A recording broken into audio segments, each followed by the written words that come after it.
Welcome to day 2 of my adventure following the Adriatic Sea towards the Italian Alps on my 300cc motorcycle. On day 1, I started from North Macedonia and ended the day in Trebinje, Bosnia. This is where we continue today. The goal is to reach Pag Island in Croatia, but this won't be as smooth as I thought. A major breakdown was waiting for me once I crossed the Croatian border. But let's go back to the start. It's 5 a.m. in the morning, and at that moment I had zero worries about the bike.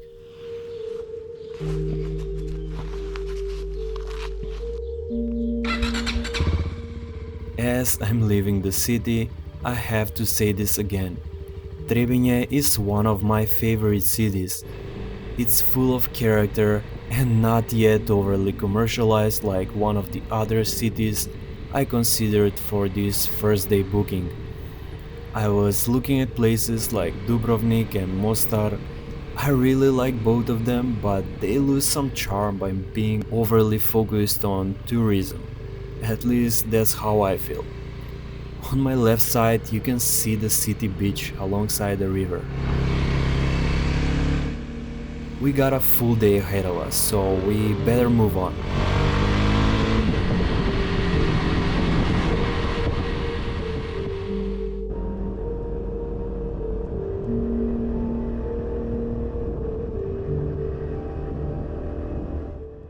Those roads are better than morning coffee, which I didn't have before I left.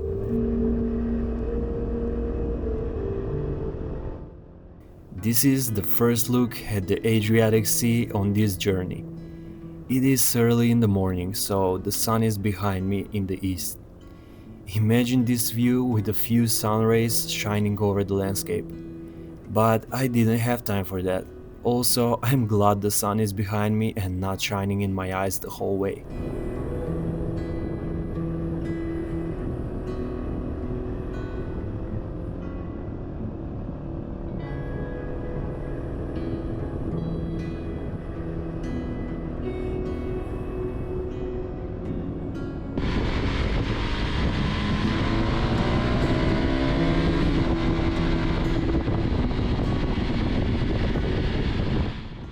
In about 20 minutes, I reached the border with Croatia.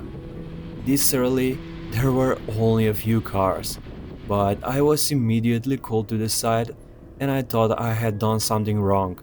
The customs officer just wanted to chat about the bike and stamped my papers, skipping the line.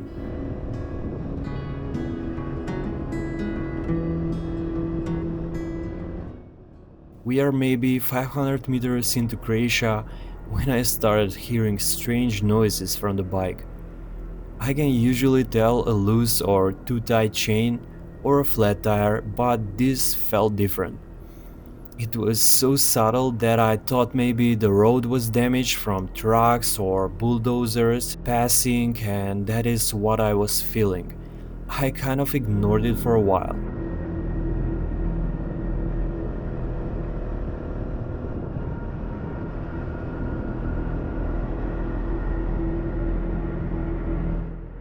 I can finally see Dubrovnik here.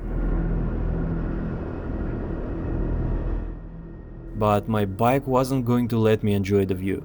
Again, I felt those subtle vibrations. I don't know how to describe them. It felt like riding on some more aggressive asphalt.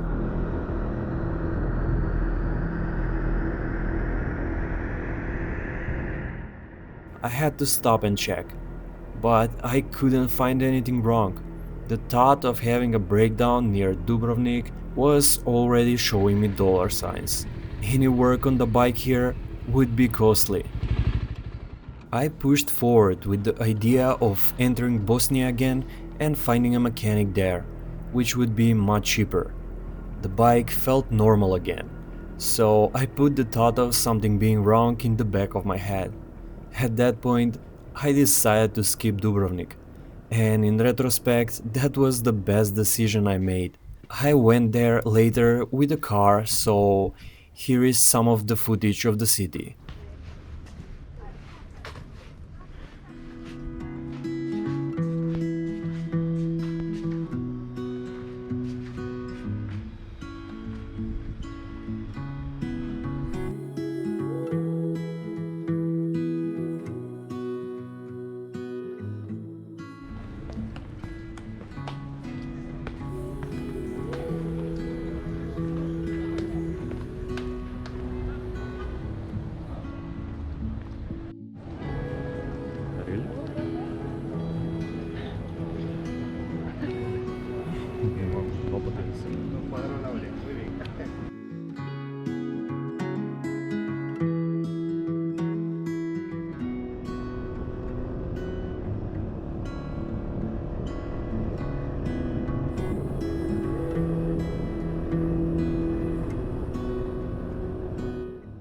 I can't really put into words how this early morning ride next to the sea felt. It was chilly, the air was fresh with a hint of salt, and it wasn't crowded yet. I enjoyed every second of it.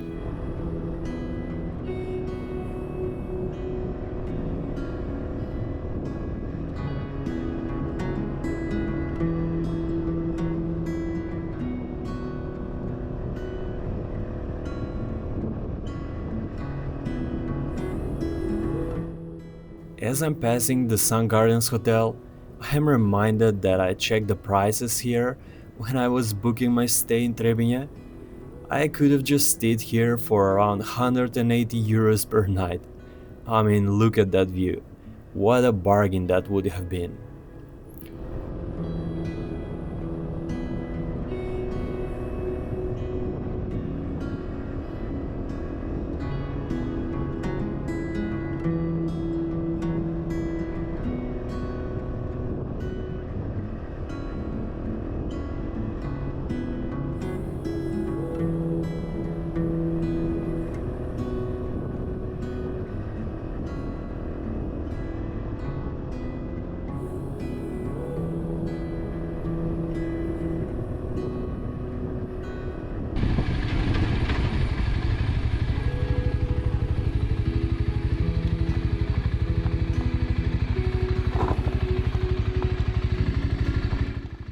Finally, the sun is high enough to light up the coast properly, and it looks so much better now.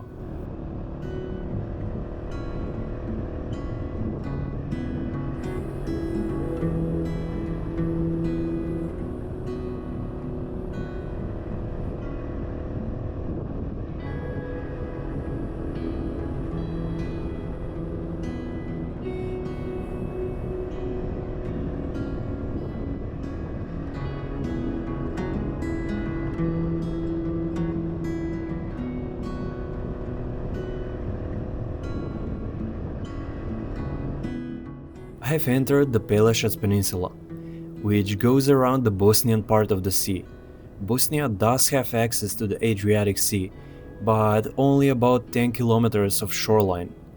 This peninsula, which belongs to Croatia, is much larger and almost completely covers Bosnia's access to the open sea.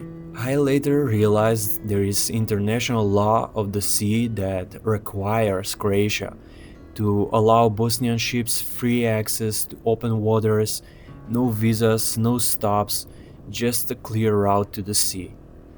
Croatia also built a massive bridge connecting this peninsula to the rest of their territory, which allowed me to skip 2 border crossings and not enter Bosnia again.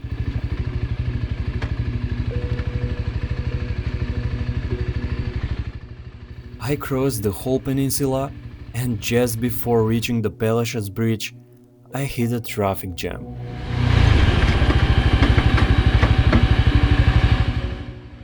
When I used the rear brake, the ABS activated, and it wasn't even hard braking. I instantly knew something was terribly wrong. I still had to pass a narrow construction section, and now the bike was wobbling left and right.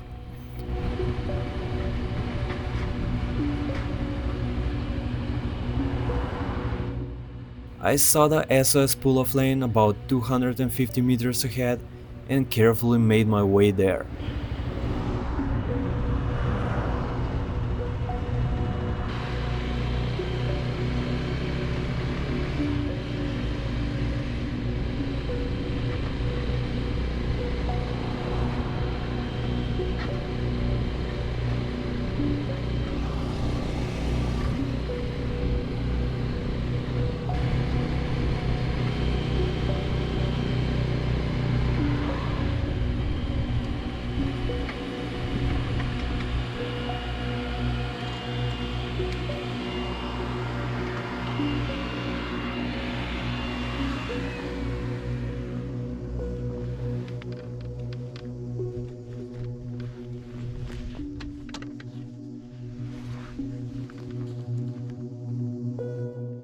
I checked everything again and again, and I still couldn't see anything wrong.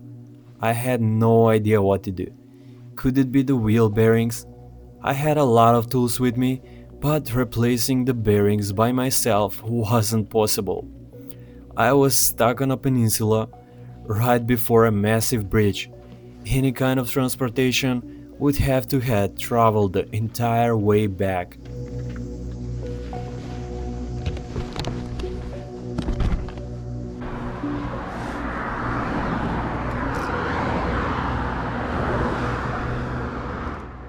Since the bike was technically still rideable, I pushed on.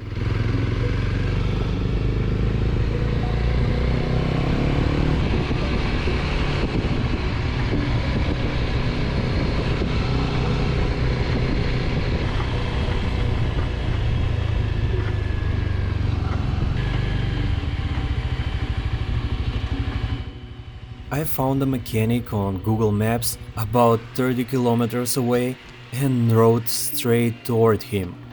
Sadly, recording was the last thing on my mind.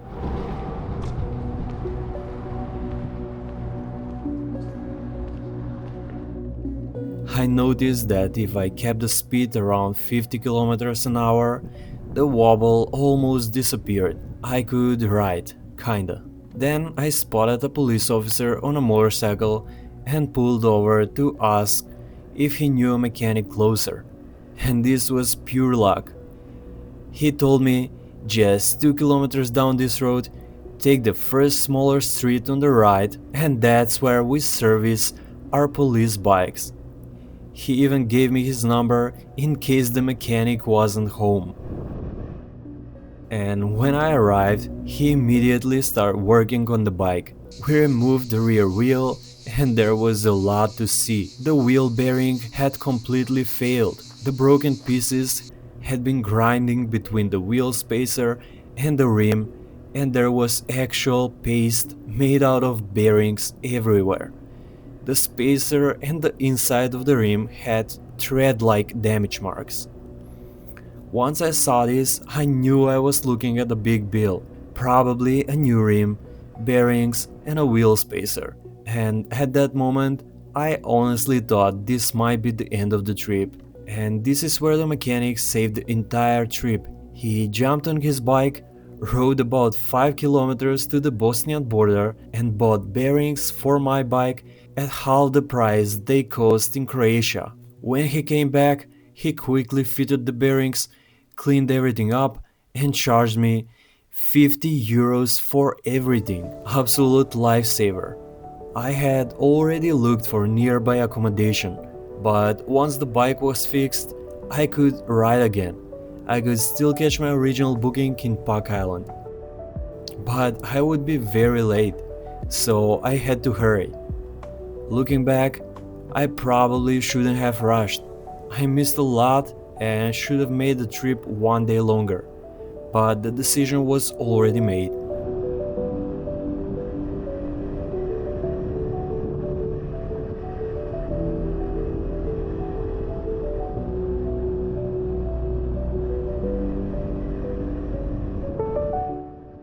It was the middle of the day, around 35 degrees, and I still had about 350 kilometers to go. I wouldn't recommend it, but I rode without my jacket. It felt so good just to be riding again. Can you hear the bugs in the background? That could tell you how hot it actually is.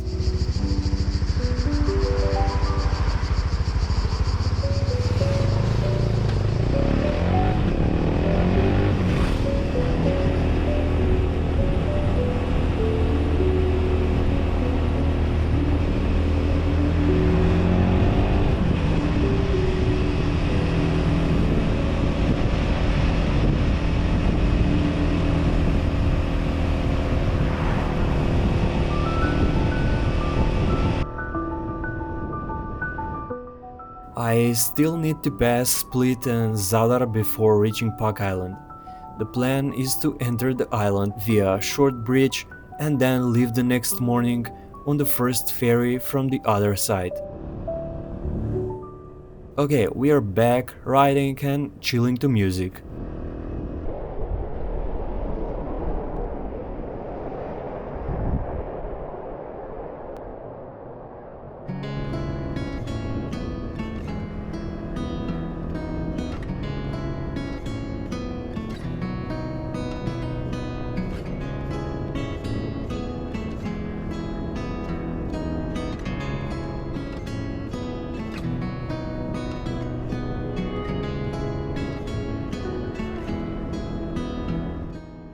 Yeah, I don't have that kind of horsepower.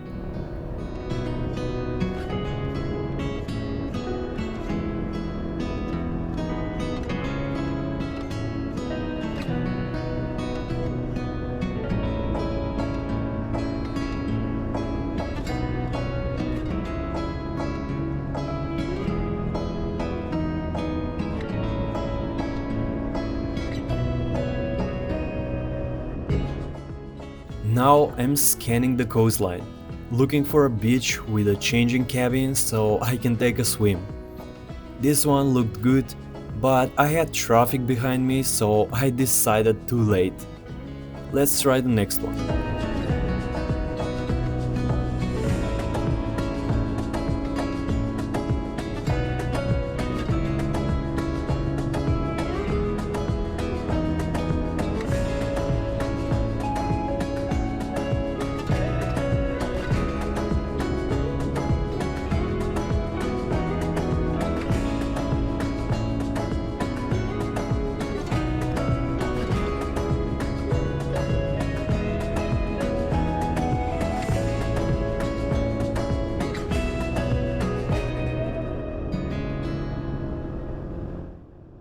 This is also a pretty cool small town with a lot of character. It's called Omiš.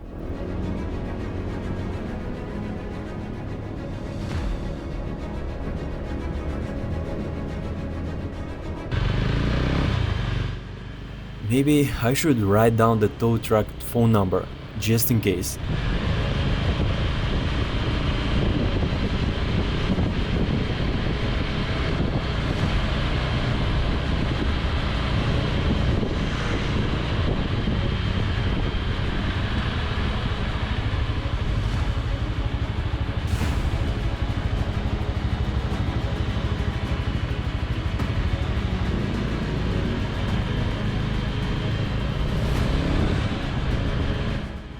The river Cetinska splits the mountains and the whole town in two. It looks so unreal from above, and you can actually swim in the river. Not sure what it is about rivers you can swim in, but I really like them.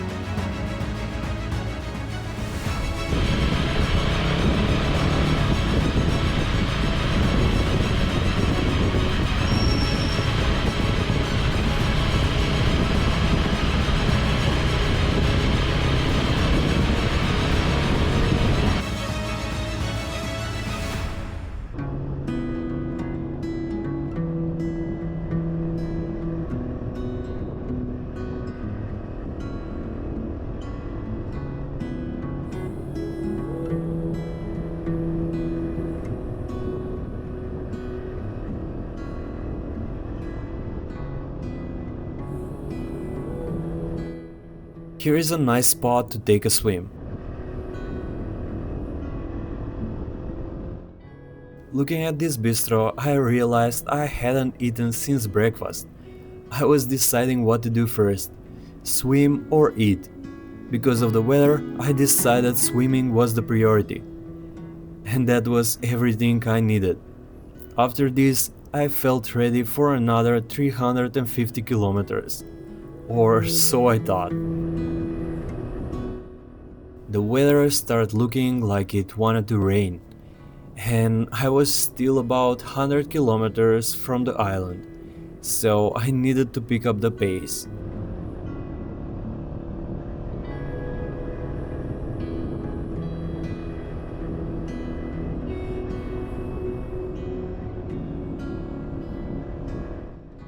Finally, the rain clouds cleared, and now I could enjoy the sunset.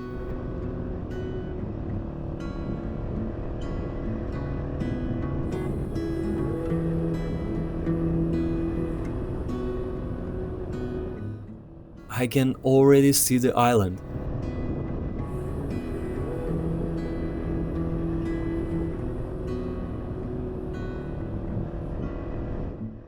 Here we go, just wave to the Harley guys and we are on the bridge.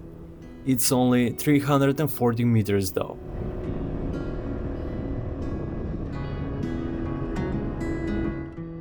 That would have been a great spot for a photo, but maybe next time.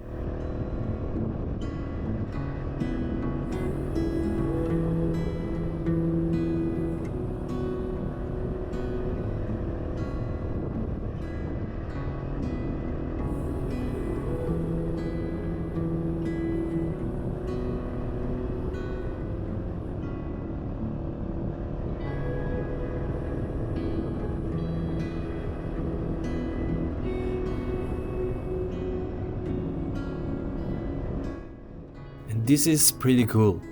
The shallow water on both sides is actually part of the island's salt factory.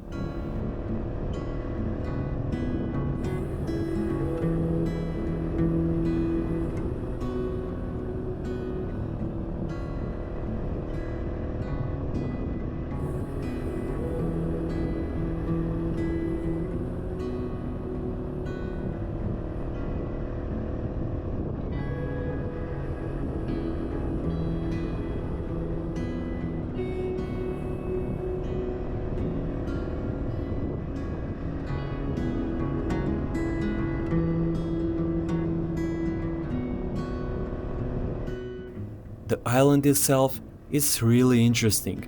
Not a lot of vegetation so far, just dry rock. It looks like I'm on a different planet.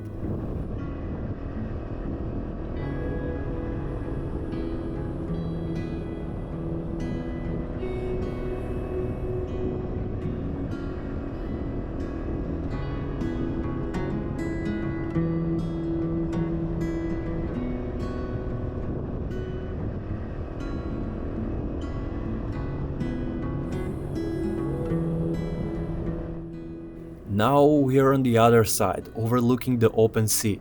And still not so many trees here, just low vegetation. It's pretty interesting.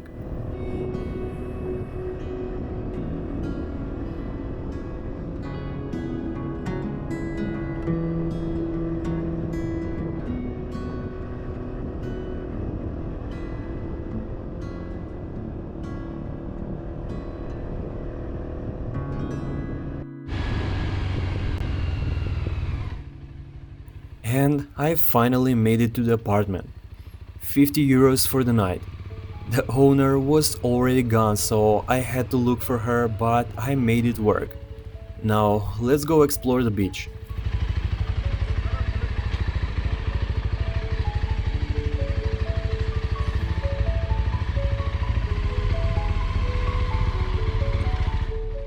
There is another local bike on the sand, so I should be fine riding here too, right?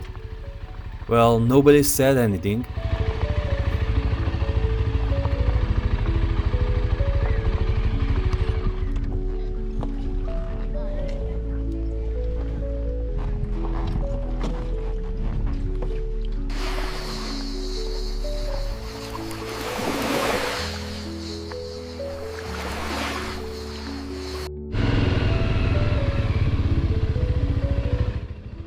I grabbed some supplies for the next day and ordered a huge burger, which was exactly what I needed. I was completely exhausted, so I skipped exploring the island and went straight to bed. Join me on day 3, where we are rushing to catch the ferry out of the island, so I don't have to backtrack 150 kilometers to get to the other side. We are reaching the mainland and finally entering Italy.